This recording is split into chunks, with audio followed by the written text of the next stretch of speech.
Assalamualaikum warahmatullahi wabarakatuh. Selamat pagi anak-anakku kelas 11. Hari ini pembelajaran daring kita tentang kesetimbangan ion dalam larutan asam dan basa. Sebelumnya kalian sudah mempelajari tentang indikator asam basa dan bagaimana cara memperkirakan pH larutan asam basa dalam percobaan menggunakan indikator. Nah, sekarang kita akan membahas tentang kesetimbangan ion dalam larutan asam dan basa. Nah, kesetimbangan air. Reaksi ionisasi air H2O, maka kesetimbangannya H positif plus OH negatif.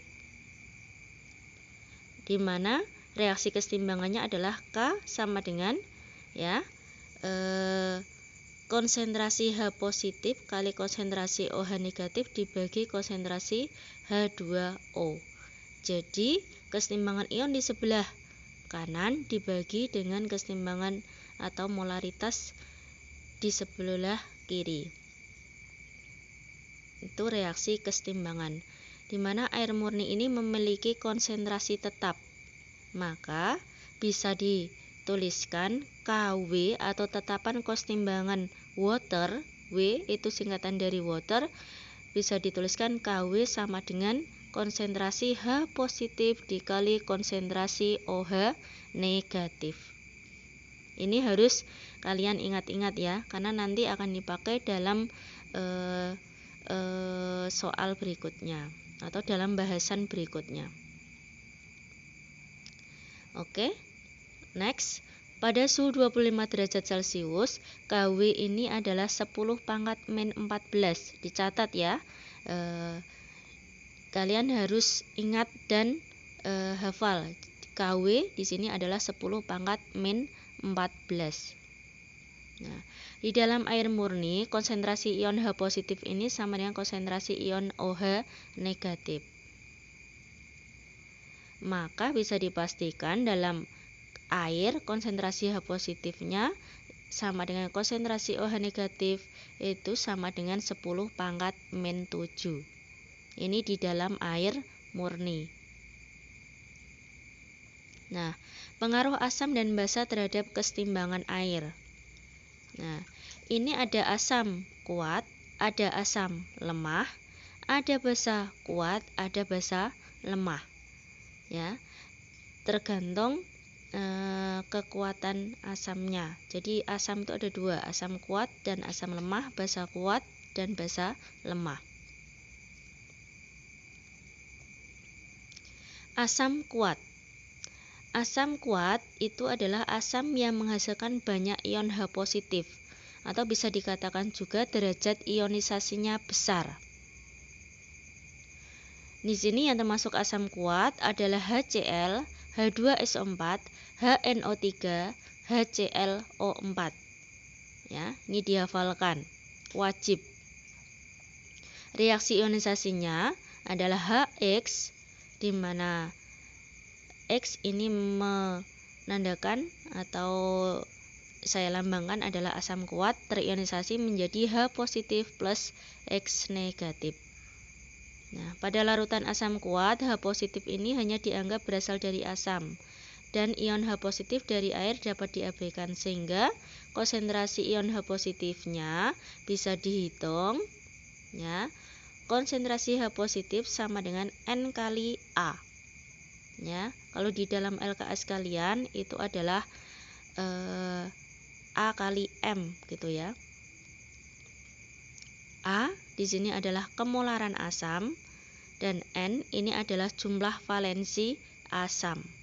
Valensi asam adalah jumlah ion H positif. Ya, untuk mencari konsentrasi H positif pada asam kuat cukup N kali A.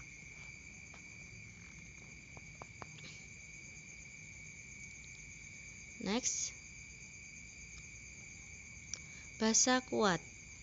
Basa yang menghasilkan banyak ion OH negatif atau derajat ionisasinya besar juga. Contohnya adalah NaOH, KOH, BaOH 2 kali, dan CaOH 2 kali. Ini harus hafal. Reaksi ionisasinya untuk basa kuat adalah B positif plus OH negatif. Nah, konsentrasi ion OH negatif pada larutan basa kuat bisa dihitung N kali B. Jadi konsentrasi OH negatif sama dengan N kali B, di mana B adalah kemolaran basa sedangkan N adalah jumlah valensi basa.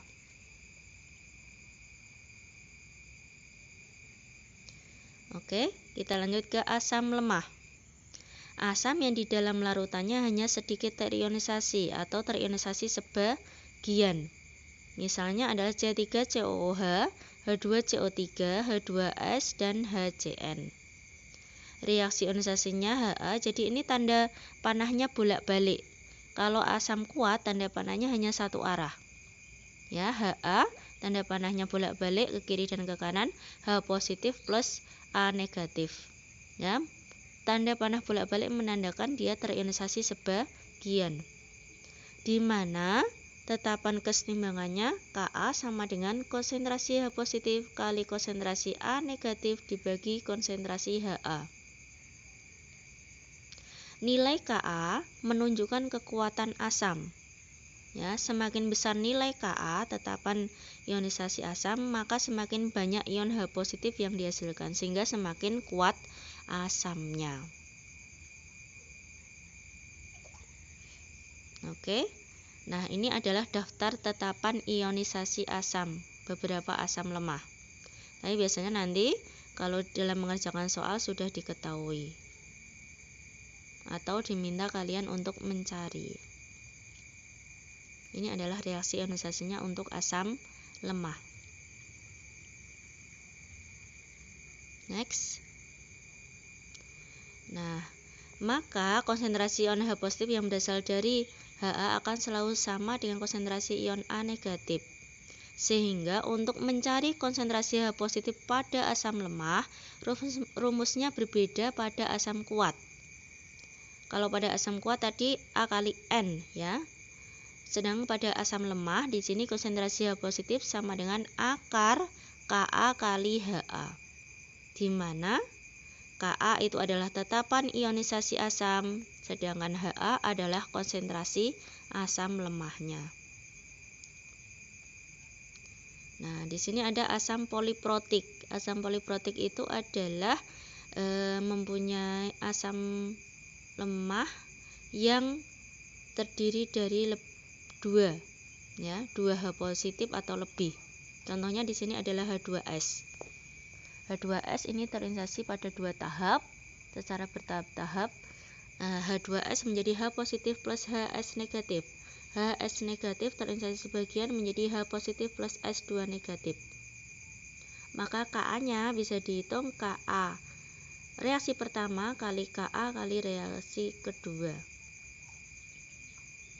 Maka nilai Ka itu lebih besar daripada Ka2 sehingga bisa dianggap konsentrasi H positifnya adalah Ka yang pertama, reaksi pertama kali konsentrasi Ha. Ya, jadi Ka2-nya diabaikan. Kenapa? Karena nilainya sangat-sangat kecil dibandingkan dengan Ka pada tahap pertama. Itu untuk asam poliprotik. Sekarang basa lemah, yaitu basa yang di dalam larutannya hanya sedikit terionisasi. Contohnya adalah NH3 dan AlOH3 kali. Nah, konsentrasi ion OH negatif di dalam larutan adalah akar Kb kali BOH, di mana Kb itu adalah tetapan ionisasi basa, sedangkan BOH adalah konsentrasi basa lemah. Nah, ini adalah daftar tetapan ionisasi basa. Beberapa basa lemah. Ya, Kb-nya dilihat.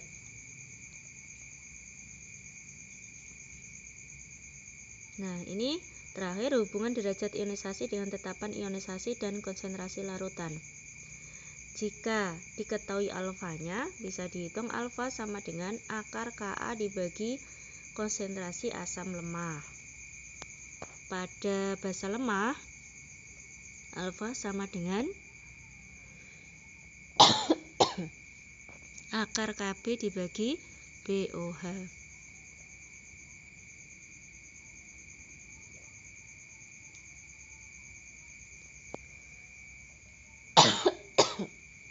Nah, cukup sekian anak-anak untuk pembelajaran daring hari ini.